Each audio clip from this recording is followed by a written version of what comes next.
The Prime Minister Anthony Albanese is on his feet. This is the first time he will speak to the censure motion. Let's listen in. A censure motion like this is as rare as it is grave.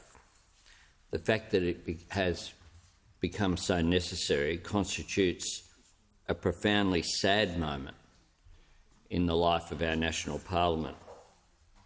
But to ignore it would be to be complicit in saying, well, that was okay. This House of Representatives has a responsibility to declare its view on what occurred with these extraordinary actions by the former Prime Minister. I woke up every single day very cognisant of the honour that I have in serving as Australia's 31st Prime Minister. I'm also very aware of the responsibility that comes with it. I'm also very conscious of the power that comes with it. Power should never be abused. This was an abuse of power and a trashing of our democracy. And the Bell inquiry makes that so clear. So clear. For this Parliament to have an inquiry and then not respond comprehensively to it would not be it doing its duty. The explanation for the first two appointments by the former Prime Minister was what would happen if a minister becomes incapacitated in the context of the COVID-19 pandemic. We all know, and I know as Prime Minister, that it is, as Virginia Bell has found, that an acting minister could be appointed, if needed, to quote the inquiry, in a matter of minutes. In a matter of minutes. The appointments were unnecessary. The last three appointments had little connection to the pandemic, according to the Bell inquiry, were made because of the former Prime Minister's view and concern that an incumbent minister might exercise his or her statutory powers in a matter with which Mr Morrison didn't agree. That is what the Bell inquiry found. The PEP 11 determination was something that was there, but also FIRB decisions, the power to stop or undo foreign powers acquiring interest in Australian assets, or the power to strip people of their citizenship. And cast your mind back to the 21st of May, when the then Prime Minister made an announcement about the arrival of a boat, and text messages were sent to millions of Australians in direct contradiction to the guy who stood up at press conference after press conference and said that he would not talk about on-water matters. At the time that was done and authorised by the Liberal Party, that extraordinary attempt to distort an election result was the Prime Minister, but also someone who'd been sworn in with the authority to act in the Department of Home Affairs, which is why the then Minister has called for the member for Cook to resign from Parliament. The fact is that our democracy is precious. There's no room for complacency. We've seen overseas, including with the assault on the Capitol building in the United States, that we can't take our democracy for granted. The explanations that were put forward were described by Ms Bell as not easy to understand and difficult to reconcile with the facts. The implications were there in the Bell inquiry. There was a risk of conflict if different ministers wanted to exercise the same power inconsistently. Ms Bell confirmed the Solicitor General's view that the principles of responsible government were fundamentally undermined because the member for Cook, the then Prime Minister, was not responsible to the Parliament and through the Parliament to the electors for the department he was appointed to administer. It undermined public confidence in government. It was, according to Ms Bell, corrosive of trust in government. The public didn't know, according to the Bell inquiry, something it was entitled to know. And yet this morning I came here not certain as to whether I would speak. But I have to respond to the Prime Minister's comments, who has confirmed again that he just doesn't get it, the former Prime Minister. He said this morning he'd had conversations privately with my colleagues. It's not about Josh Frydenberg. That's right. It's about the people of Australia. That's who we're accountable to. Through this Parliament, at this dispatch box, we ask questions about PEP 11. We ask questions about health, not knowing that the then Prime Minister was actually responsible and sworn in. The former Prime Minister flicked more questions to ministers than all previous 29 Prime Ministers. The former Prime Minister shut down debate at this dispatch box each and every time people attempted to make a contribution about the serious matters. And when he goes to the impact of COVID and the responsibility, I had that sense too as the Leader of the Opposition, which is why we on this side of the House now, when we sat there, took responsible decisions to not play politics, to vote for and to declare in advance of packages coming forward that even if our amendments were not successful, even if there were measures which we did not agree with, such as the rating of superannuation, we would not stand in the way, even though there was a political cost to that we were conscious of. But we understood our obligation to the national interest. This was not a one-man show.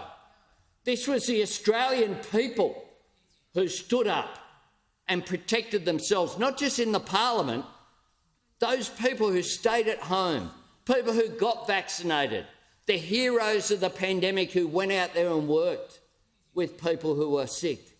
So all this unctuousness and self-congratulation we heard this morning should be dismissed. He came up with a different explanation today.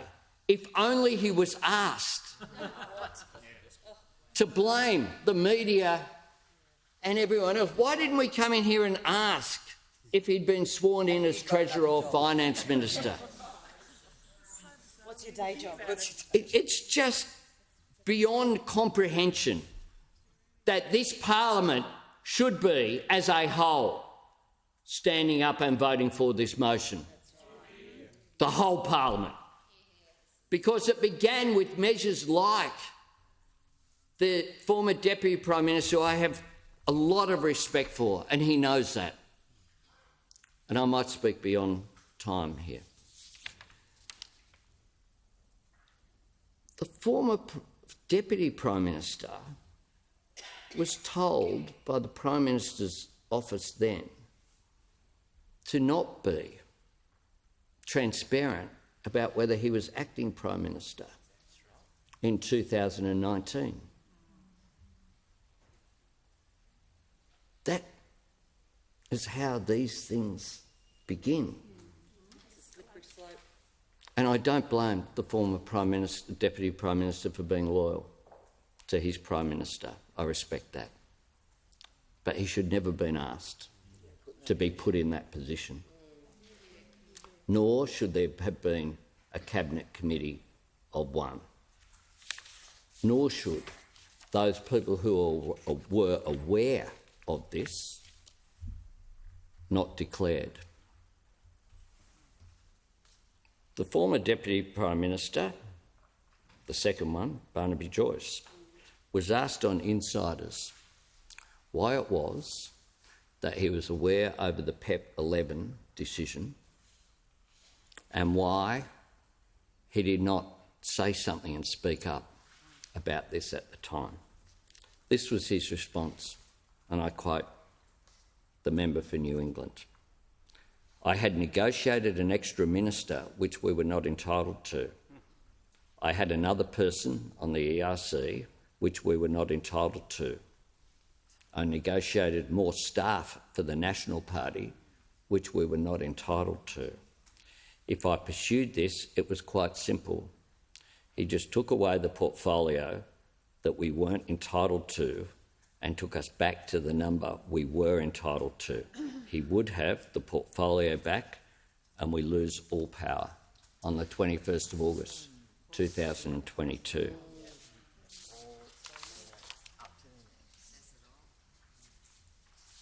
People had a responsibility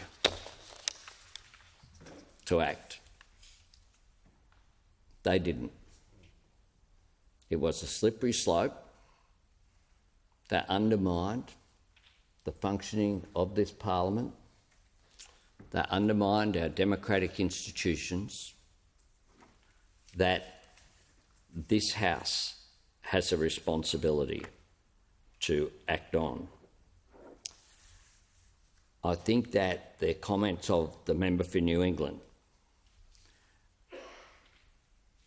go, in his own words, to motivation why people weren't spoken about. I know that there's a range in different contexts. I've spoken about arrangements that were entered into that were not transparent. I was asked a question this week about the discussions I had with Senator Pocock and asked to be transparent about it, and I have been, as has Senator Pocock. These things are important. It's actually how our democracy functions. I cannot still conceive of the idea that, and this is why questions weren't asked, because it's impossible to conceive that a Prime Minister does not have the authority to have influence over their ministers. I hope I do, to be transparent about it. At the end of the day, I have that great honour of leading this quite extraordinary group of ministers that have been sworn in. I assure you I have not thought for a millisecond about being sworn in order to override them. But there's something else that's really serious, and this goes to the PEP 11. There are a range of ministerial responsibilities, including the responsibilities that the Minister for the Environment has, for example, but the Minister for Resources, the Minister for Immigration, a range of ministers have portfolio responsibility. The acts have been written very clearly so that it's not the minister in consultation with the Prime Minister or with someone else. They're written that way so that the minister can take account of all of the evidence that's before them and then make a decision that is their decision, that they own. When the PEP 11 decision was made, there was no transparency about the Prime Minister saying he was doing it as the Minister for Resources. The exact opposite occurred, and the Minister for Resources didn't say that he had been overridden. It was the Minister for Resources' job to do that. If the Prime Minister, and under the Liberal Party system, it's easier than under our system, which elects our ministry, but a Prime Minister who asks for a minister's resignation receives it without exception. I've never seen that not occur. And then they appoint someone else to that job. That's the appropriate course to take under the Westminster system. And if a decision's made that a minister feels that they can't, in all consciousness, continue to serve, then they resign.